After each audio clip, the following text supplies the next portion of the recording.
Hello everyone, welcome back to our YouTube channel. Last పార్ట్లో అర్జునుడు తను చేసిన పొరపాటుకు తానే శిక్ష వేసుకొని అందరి దగ్గర ఆశీర్వాదం తీసుకొని వనవాసానికి బయలుదేరుతాడు.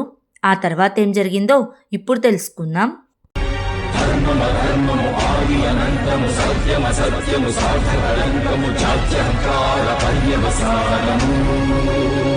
శక్తి ఇదే, భక్తి ఇదే, జీవన్ ముక్తికి మార్గమిదే. పంచమ వేద సారం మహాభారతం. కృష్ణుడు చూపిన లీల ఇది, జీవన వేద మార్గమిది. గీత జనించిన క్షేత్రమే ఇది మహాభారతం.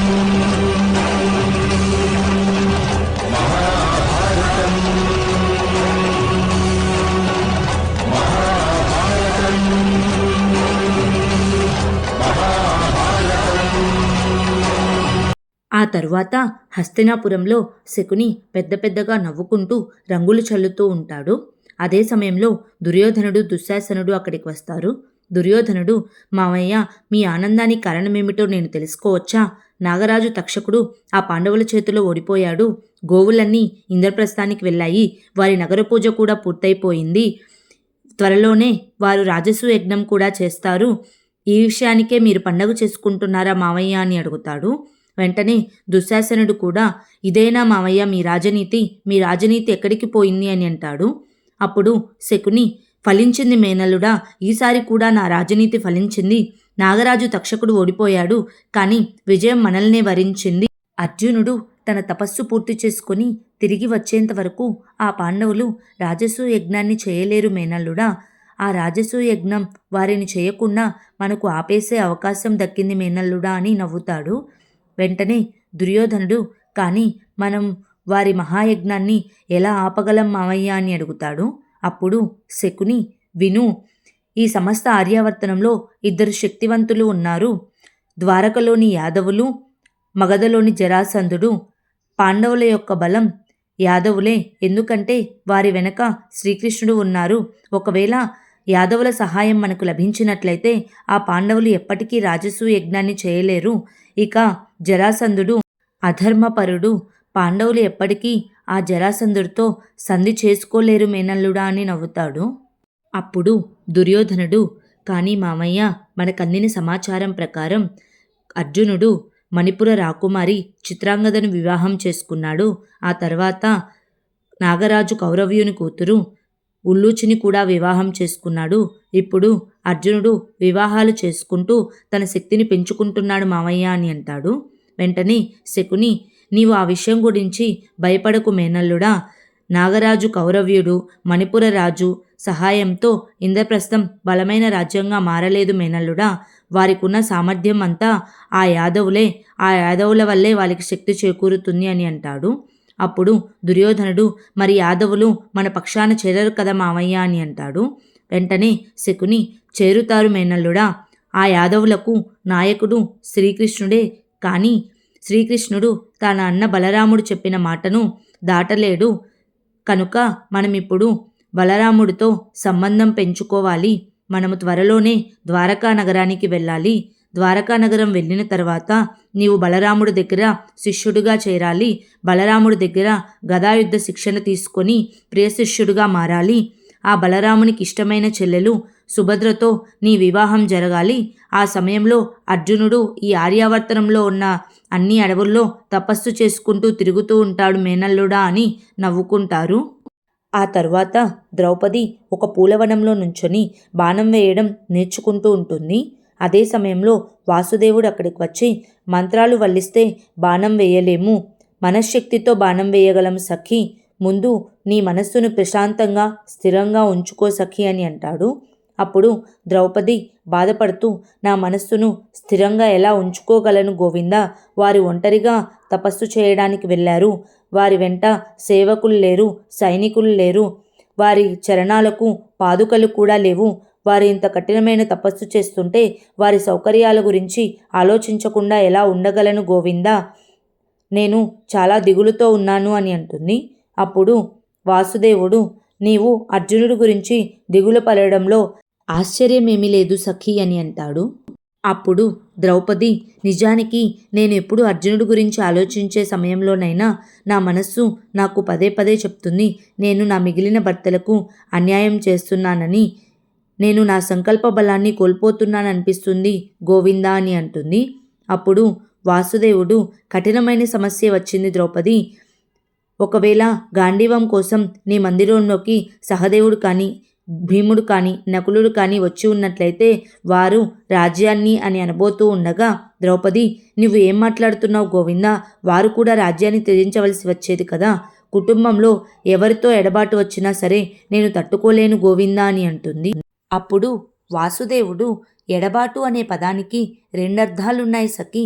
ఒకటి దూరంగా ఉండడం, రెండవది హృదయం. ఇద్దరి మనసుల మధ్య దూరాన్ని కోసులలో కొలవలేము, ఆ దూరాన్ని మనస్సులోని భావాలతో కొలుస్తాము. ముందు నువ్వు నీ మనస్సుని స్థిరంగా ఉంచుకో సఖి.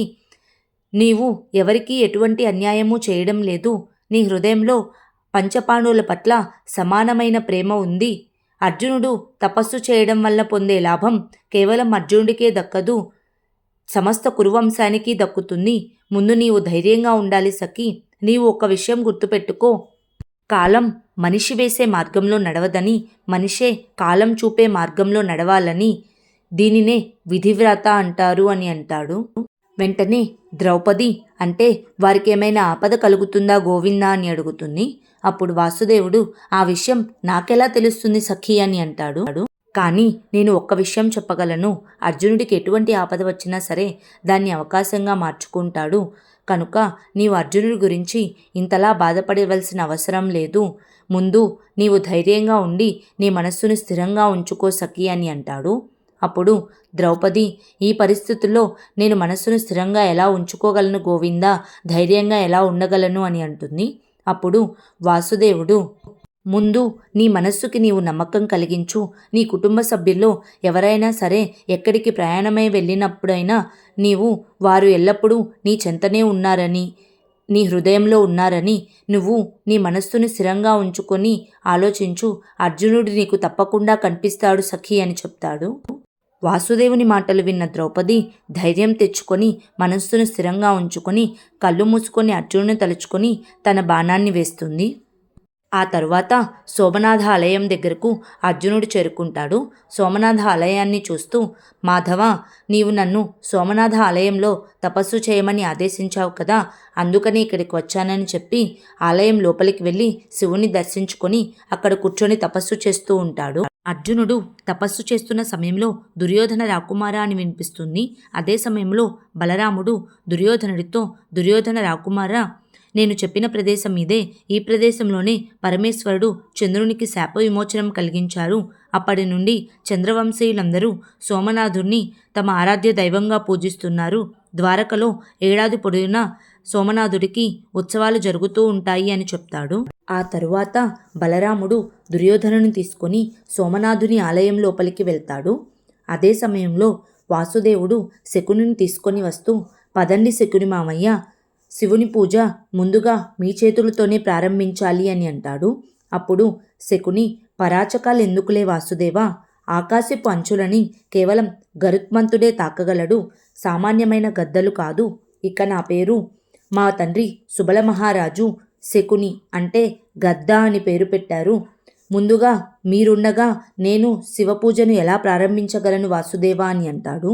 అప్పుడు వాసుదేవుడు, ఎందుకు చేయలేరు మావయ్య, దుర్యోధనుడికి సుభద్రనిచ్చి వివాహం చేసి కురువంశానికి మా యదువంశానికి బాంధవ్యం నెలకొల్పాలని సలహా ఇచ్చింది మీరే కదా, అంటే ఇప్పుడు గద్దలు కూడా గరుత్మంతునిలోగా ఆకాశాన్ని తాకాలని చూస్తున్నట్లే కదా అని శకునికి నమస్కారం చేసి అక్కడి నుంచి బయలుదేరుతాడు. ఆ తరువాత వాసుదేవుడు తాపసి రూపంలో ఉన్న అర్జునుడికి ప్రణామం చేసి, శకుని మామయ్య, మీరు తాపసులకు ప్రణామం చేయరా, పరమేశ్వరుడి భక్తులకు ప్రణామాలు చేస్తే మహాదేవుడు అత్యంత ప్రసన్నమవుతాడు అని చెప్తాడు. వెంటనే శకుని, ఎందుకు చేయను వాసుదేవ అని చెప్పి తాపసులందరి దగ్గరకు వెళ్ళి ఆశీర్వాదం తీసుకుంటాడు. ఆ తరువాత శకుని దుర్యోధనుడితో, మాయదారి కృష్ణుడు, ఈ కృష్ణుడొక్కడే మనం వేసిన పథకాలన్నిటినీ ధ్వంసం చేస్తూ ఉంటాడు. బలరాముడు సుభద్రతో నీ వివాహం గురించి ప్రస్తావించినప్పుడు ఆనందం వ్యక్తం చేశాడు, కానీ నాకేదో అనుమానంగా ఉంది మేనల్లుడా. ఈ కృష్ణుడు తప్పకుండా ఏదో పథకం వేసే ఉంటాడు. లేకుంటే ఈ సమయంలో అర్జునుడు సోమనాథ మందిరానికి ఎందుకు వస్తాడు? ఖచ్చితంగా ఈ కృష్ణుడు ఏదో ఒక పథకం వేసే ఉంటాడు మేనల్లుడా. అసలు ఈ కృష్ణుడు ఆడుతున్న ఆటేమిటో నాకిప్పటికీ అర్థం కావడం లేదు అని ఆలోచిస్తూ ఉంటాడు. అప్పుడే దుర్యోధనుడు, అర్జునుడి గురించి మీరంత కంగారు పడుతున్నారు ఎందుకు మామయ్య? సుభద్రతో నా వివాహం తప్పకుండా జరుగుతుంది. ఒకవేళ అర్జునుడు సుభద్రని అపహరించుకుపోతే అర్జునుడు వాసుదేవుడు బలరాములతో యుద్ధం చేయవలసి ఉంటుంది. ఆ వాసుదేవుడు బలరాముల సమక్షంలో అర్జునుడు శస్త్రాన్ని ఎత్తలేడు అని అంటాడు. వెంటనే శకుని, ఈ మాయదారి కృష్ణుణ్ణి నీవు ఎప్పటికీ అర్థం చేసుకోలేవు దుర్యోధన. ఈ కృష్ణుడు ఏ కార్యం చేసినా సరే దానిలో ఏదో ఒక పన్నాగం తప్పకుండా ఉంటుంది. భలే మాయదారి బుద్ధి వీడిది అని అంటాడు. ఆ తర్వాత ఏం జరిగిందో నెక్స్ట్ పార్ట్లో తెలుసుకుందాం. Please like, share and subscribe to our YouTube channel. Thank you.